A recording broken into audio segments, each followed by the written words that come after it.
esa idea de Roca, fue el gobierno de él, pero te quiero decir que tenían una idea nacional, tenían una idea, ellos tenían una idea nacional, era para ellos, pero tenían una idea nacional. Mirá la idea que tiene ese Roca, Julio Argentino Roca, mirá la idea que tiene este Roca Altano con 2C, Roca con 2C, Paolo Roca. Echa gente, saca plata afuera, hace una planta Sidor en la época de saca la plata Sidor de Venezuela y con esa plata en vez de traerla acá, hace una planta en Houston en Estados Unidos. Hay diferencias entre una y otra burguesía del sur. Bueno, esta es la conclusión que tenemos nosotros. El modelo que se pergeñó en el modelo de la que Mitre llamó reorganización nacional y que en la historia le enseñan a los alumnos como si fuera reorganización nacional, generó este modelo de la espada, la iglesia y los terratenientes. Este modelo del ejército, los curas y los terratenientes lo generó este modelo. El levantamiento que financió la matanza y expulsión de los indios, la vez pasada había mostrado que Roca eran muy pocos indios los que sobrevivían y los mataron a todos. Y la extensión de los territorios de la guerra contra el Paraguay, la creación de los ferrocarriles, la obra pública permitió la creación de grandes estancias y una estructura social que crujió con la deuda pública y la revolución del parque. A él le tuvo que dar lugar a los sectores medios. Y ahí aparecen los sectores medios. Y ahí aparece el gozo. En la crisis de 1890 se crea la Unión Cívica, que después fue la Unión Cívica Radical. Fue una unión entre Mitre y Alem. O sea, Alem representaba a los sectores inmigrantes, el mismo. ¿Se acuerdan que el padre de Alem había sido un inmigrante que había sido pertenecía a la mazorca de Rosa? Por eso él se termina cambiando el apellido. Él se pone la M, era con N, y había sido uno de los oficiales de la mazorca de Juan Manuel de Rosas. Pero los porteños se perdonaban todo eso. Como hemos visto, después los porteños se unieron entre rosistas y unitarios para enfrentarse a los provincianos, ¿no es cierto? Lo mismo todo con Mitre. Mitre fue su representante, unirse en lo que se llamó la Confederación Nacional y Buenos Aires. En esa batalla de la Confederación Nacional de Urquiza contra Mitre, bueno. Acá lo que decía la ley San Peña. El sufragio secreto obligatorio masculino porque ganó las elecciones de 1916 asumiendo el 12 de octubre. En esa época se asumía el 12 de octubre. Ilía asumió, por ejemplo, el 12 de octubre de 1963. Te pido por favor la otra. Irigoyen. Bueno, lo primero que hizo Irigoyen fue cambiar la ley de arrendamiento. O sea, ponerle ciertas normas, ciertos parámetros, ciertas reglas de comportamiento y no que fijara el alquiler como querían. No quiero una ley de alquiler, pero sí quiero una ley de arrendamiento propia. Después, él reconocía cuáles eran las palancas principales. Él tenía claro la idea del petróleo. La creación de YPF, existían dos grandes empresas que explotaban nuestro petróleo. Shell y la Exxon, que es la estándar hoy. Hoy la Exxon la compró Pan American Energy, Exxon. Pero la Exxon, la estándar hoy y la Shell eran las dos grandes empresas, sí. Hay un antecedente, la guerra del Chaco entre Paraguay y Bolivia, que se da justamente porque creían que en un sector de la zona del Chaco paraguayo había petróleo.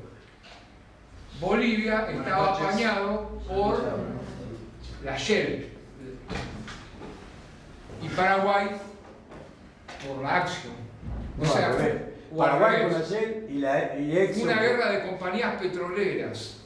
Sí, sí. Que termina ganando Paraguay.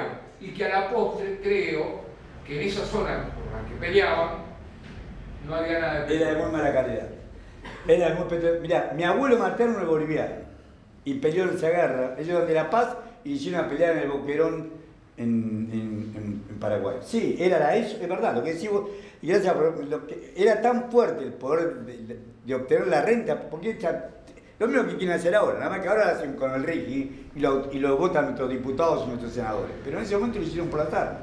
Se apropiaron por las armas de posesiones y la pelea era muerte entre la Shell y la Standard Oil. Acá quisieron hacer lo mismo. Pero ¿qué pasó?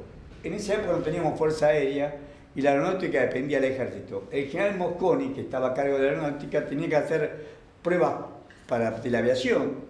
Recuerden que estamos hablando de 1922 y el mundo había estado en la Primera Guerra Mundial 14-18, o sea que una posibilidad de una Segunda Guerra Mundial no era nada raro.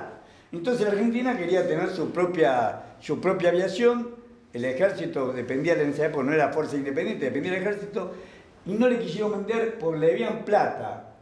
Le debía plata, el Estado argentino le debía plata a Shell y a la Exxon, a la Standard Oil, y no le quisieron dar el petróleo. Ahí es donde él exige que tengamos nuestra propia empresa petrolera. Y esa la va a crear Irigoyen. Irigoyen va a crear, en 1922 va a crear YPF para apropiarse la renta petrolera. O sea, si el petróleo es nuestro, ellos porque se la apropian, porque la sacan. Acá porque se lo apropian, porque lo sacan ellos. Tienen equipos para sacarlo. Bueno, el Estado tiene que alquilar los equipos, comprarlos después, alquilar los equipos, pero sacarlos del Estado y apropiarse el Estado de lo que era el subsuelo nuestro. En esa época, en la Constitución Nacional, el subsuelo pertenecía a la nación. O sea que la nación era la que tenía que sacar, y por eso se creó YPF, una empresa 100% estatal que se apropiaba de la renta petrolera para que no se la apropien ni la ESO ni la Shell, y que sea ahora después para toda la Argentina. Bueno, creó la malla mercante, extendió las líneas férreas, o sea, trató de impulsar el mercado interno, sí. ¿A quién te referís ahí? Dejá de ponerme al lado de eso, porque yo tengo problemas de Irigoyen. Sí, Irigoyen. Sí. Ah, no sabía que se estaba refiriendo. Claro, se habían hecho las elecciones, se habían ganado Irigoyen va a estar 6 años, 16 de 1916, quiero una filmina, la pasé rápido, porque estaba la fecha que había asumido el 12 de octubre del 16, asume Irigoyen como presidente de la República, y es lo que va a hacer en esos 6 años, va a tratar de impulsar el mercado interno, va a dar lugar en los puestos públicos a la habitación. La vieja oligarquía le decía la chusma.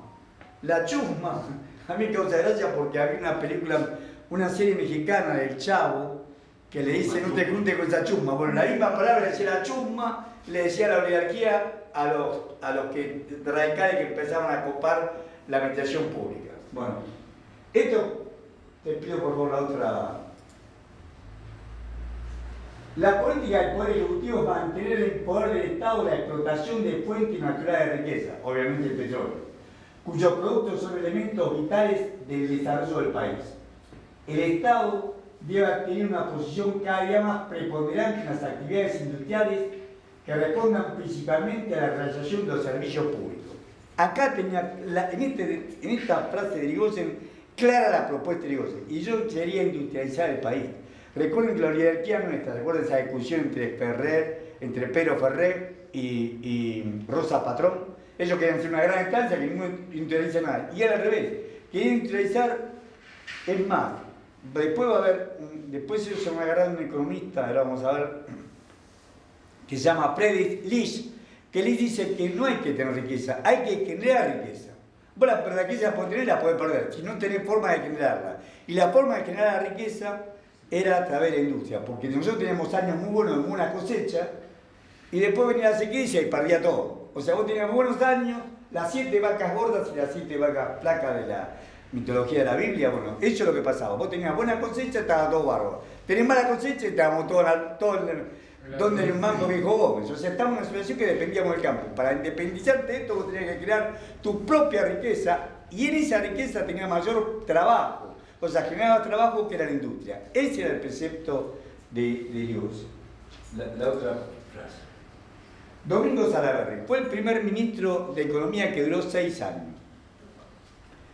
Domingo Salaverry fue un gran ministro de Economía, fue el ejecutor de esta idea que comulgaba todo el radicalismo de defensa del mercado interno, pero tuvieron sus confrontaciones.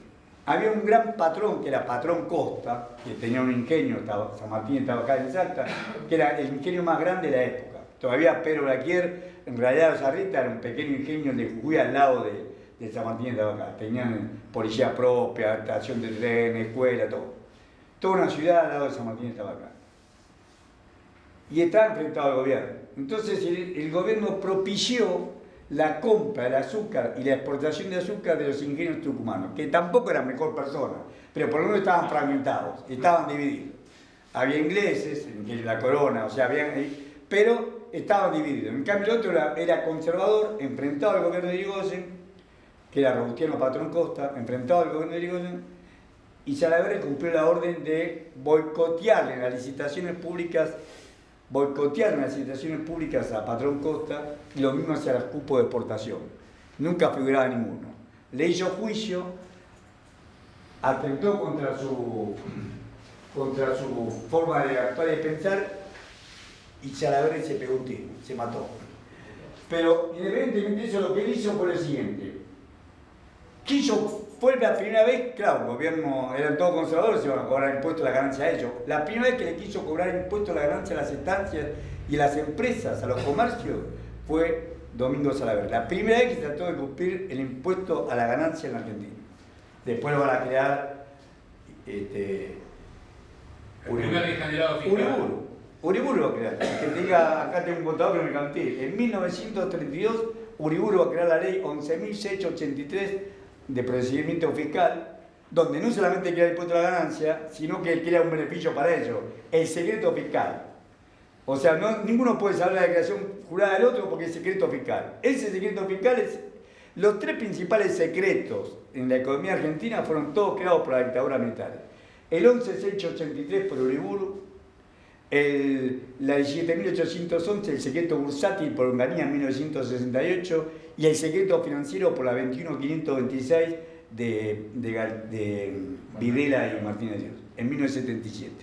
Los tres principales secretos, tres creados por la dictadura militar. Hay una ley después que se llama la Ley Barras, que hace que todos los que eran leyes decretos, que eran decretos leyes, todos tengan fuerza de ley si hay una continuidad jurídica de lo mismo. Rodolfo Barra, el que ahora es el jefe de los abogados, debe tener como 100 años, pero ese jefe de los abogados hizo en la época de Menem esta ley por la cual se creó que todos los decretos leyes tienen fuerza de ley como si fuera una ley constitucional.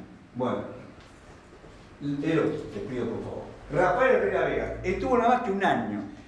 Se va Irigoyen, se va la fórmula Irigoyen, Francisco Beiró. Beiró era puesto por Marcelo Tealviar, que era el otro gran caudillo del partido. Marcelo Tealviar, como ustedes saben, un hombre conservador, dueño de estancias. Marcelo Tealviar va a hacer una fórmula y le pone a Elpidio González. Elpidio González, el que había sido el ministro del Interior de Irigoyen lo pone como vicepresidente. Todos ustedes saben que Elpidio González no solamente murió en la mayor de las miserias, sino que los radicales de aquella época habían hecho una ley que todo aquel que pagara una pensión vitalicia a un presidente. Y él vendía